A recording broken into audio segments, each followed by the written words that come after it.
नमस्कार दोस्तों, स्वागत है अपने इस चैनल जिसका नाम ज्ञानमेट एकेडमी है। हम लोग जो है पिछले पोर्शन में, पिछले वीडियो में हम लोग आवेश से संबंधित चीज़ों को पढ़ चुके थे। आवेश की परिभाषा, आवेश के गुणधर्म के बारे में पढ़े थे। आज का जो है हम लोग आवेश स्थिर वैद्युत के बारे में पढ़े। क्लास 12 का चैप्टर है, फर्स्ट चैप्टर, जिसमें आवेश की परिभाषा, डिफिनेशन, उसके प्रॉपर्टी, उसके बारे में हम लोग डिटेल जान चुके थे। उसमें जो आवेशन की प्रक्रिया थी उसकी भी एक परिभाषा बता चुके थे।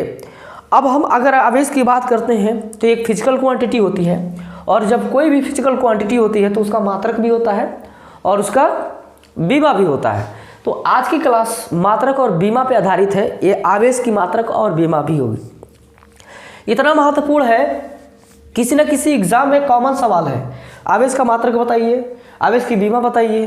ठीक है, ये सवाल एकदम फिक्स है। अगर रेलवे या बिजली विभाग का कोई भी अगर वैकेंसी आती है तो उसमें एक सवाल तो कन्फर्म रहता है कि ये सवाल पूछा ही पूछा जाएगा। फिर उसके बाद अगर ISPCS का भी देख लीजिए, NCERT पैटर्न में इंपॉर्टेंट क्वेश्चन हो जाता है। अब देखिए, समस्या वहाँ खड़ी होगी जब इस सवाल को कुछ अलग लेवल से पूछ देगा। तो चलिए शुरुआत करते हैं वीडियो को। आवेश परिभाषा सुन चुके हैं, मात्रक बीमा हेडिंग है। आवेश का SI मात्रक क्या होता है? एक्चुअली अगर SI मात्रक की बात करेंगे तो इसका मात्रक होता है एम्पियर सेकेंड। जैसे एम्पियर सेकेंड ये आया है, ये आवेश जब विद्युत धारा जब आपको पढ़ाएंगे, इलेक्ट्रिक करंट पढ़ाएंगे, तो वहाँ पे वो फार्मूला धारा की जो परिभाषा होती है, उस परिभाषा से इसका मात्रक बन के आता है। तो Q बराबर क्या हो जाएगा? IT, और उसी IT से जो है एक मात्रक बन के निकलता है जिसको हम बोलते हैं एम्पियर सेकेंड। धारा का मात्रक होता है एम्पियर और समय का मात्रक होता है सेकेंड। अगर पूछे SI मात्रक बताइए तो एम्पियर सेकेंड होता है। अगर आपसे पूछ दे एक्चुअली जो है SI मात्रक बताइए, SI मात्रक मतलब होता है कि इंटरनेशनल सिस्टम पे आधारित वह मात्रक बताइए। तो जैसे कहा गया कि जितने भी फिजिकल क्वांटिटी होती है फिजिक्स में, अगर किसी न किसी साइंटिस्ट ने खोजा तो उसके नाम पर आधारित वो मात्रक रख दिया जाएगा। क्योंकि हम परिभाषा देखें तो कल तो मैंने अपनी परिभाषा लिखवाया, समझाया। आवेश में जो कूलाम के नियम था उसने भी परिभाषा लिखवाया। तो आवेश के मात्रक पे हमारा नाम मत डालना, कूलाम का नाम डाल देना। ठीक है, हमारा नाम, हमने तो परिभाषा दिया था ना, उसने तो पूरा पद्धति और उसके गुण धर्म के बारे में बताया। तो जिसने आवेश को खोजा वही उसका मात्रक बनेगा। तो आवेश का SI मात्रक क्या बनता है? कूलाम हो जाता है, बात खत्म। अगर आपसे पूछेगा ऑप्शन में आवेश का SI मात्रक बताइए तो तुरंत आप SI मात्रक उसका कूलाम लिखेंगे। एम्पियर सेकेंड इसका MKS और SI दोनों का काम करता है, इसलिए MKS और SI में एम्पियर सेकेंड ज़्यादा महत्व नहीं रखता है जितना कि कूलाम रखता है। आवेश हर जगह आपको कूलाम में ही मिलेगा। एम्पियर सेकेंड बहुत रेयर केस में लिखा रहता है। जो अगर पढ़े लिखे रहेंगे तो वो समझ जाएंगे, नहीं तो वो भी गड़बड़ कर देंगे। ठीक है, नहीं तो हर जगह क्वेश्चन में आपको कूलाम लिखा रहेगा।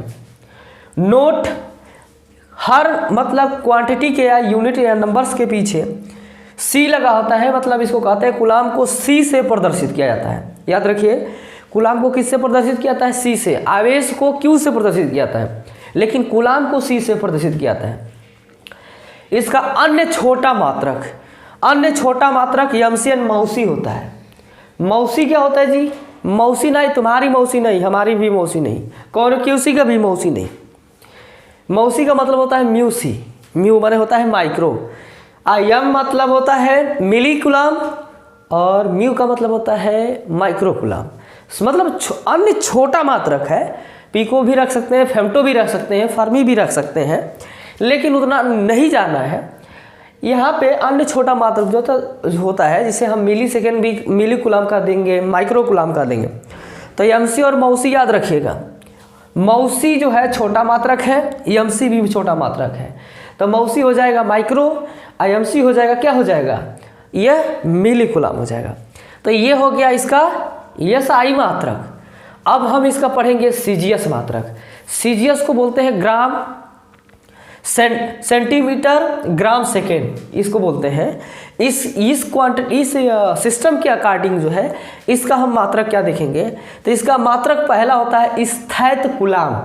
ध्यान से सुनिए, सीजीएस में बड़ी मतलब कठिन सवाल है, क्योंकि हर बच्चा जन्म से लेकर अब मरण तक खाली कूलाम ही पढ़ता है, ये नहीं पढ़ता है। क्योंकि ये जो होता है ये थोड़ा सा कुछ अटपटा सा नाम बन जाता है, स्थैत कूलाम। स्थैत कूलाम क्या है जी भाई? तो सीजीएस में इसको स्थैत कूलाम बोलेंगे, या स्थिर वैद्युत मात्रक कहते हैं, या आवेश का चुंबकीय मात्रक एब कूलाम कहते हैं। क्या बोलेंगे? एब कूलाम कहते हैं। इंपॉर्टेंट है। अगर आपसे पूछ दे ऑप्शन में कि एक कूलाम आवेश का सीजीएस मात्रक बताइए, तो एब कूलाम बताइए या स्थैत कूलाम बता सकते हैं। बस दो ही चीज़ बता सकते हैं, इसके अलावा आप कुछ नहीं बता सकते।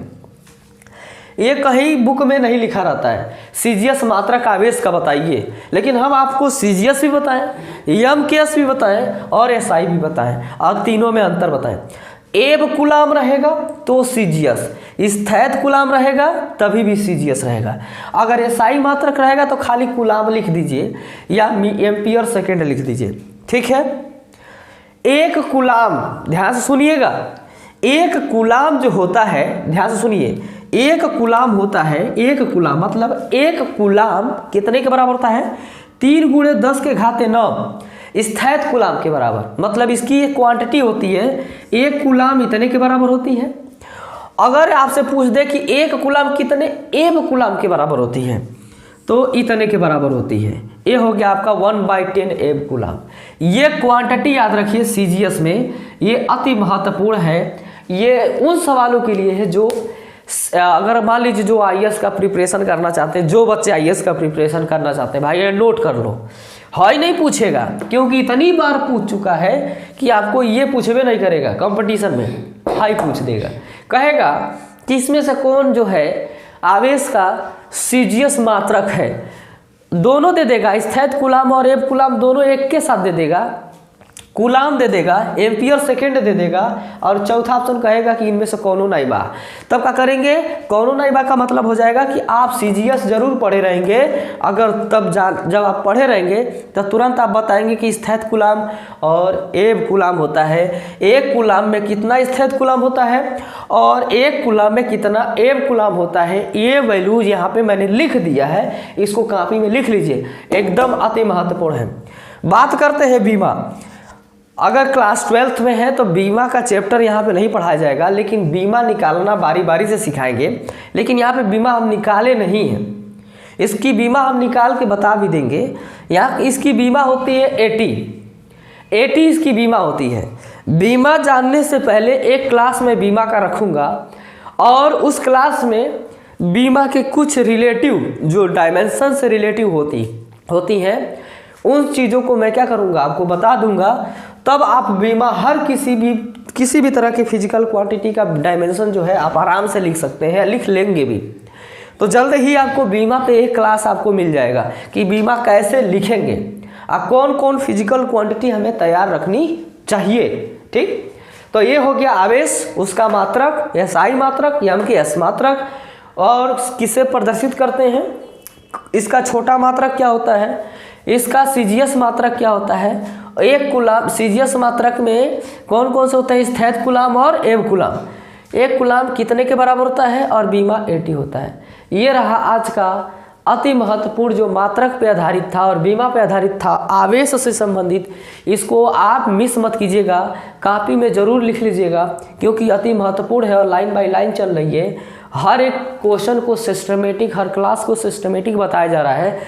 अगर एक भी वीडियो इधर उधर किए तो फिर गड़बड़ हो जाएगा, क्योंकि सारी वीडियो आपको मिलती जाएंगी, लाइन से मिलती जाएंगी, पोर्शन वाइज, टॉपिक वाइज मिलती जाएंगी, और डिटेल से उसका नोट्स बनाइए, पढ़ते रहिए। Thanks for watching my this channel, जिसका नाम गेनमेट एकेडमी है। लगे रहिए मुन्ना भाई मेरे साथ। Thanks for watching.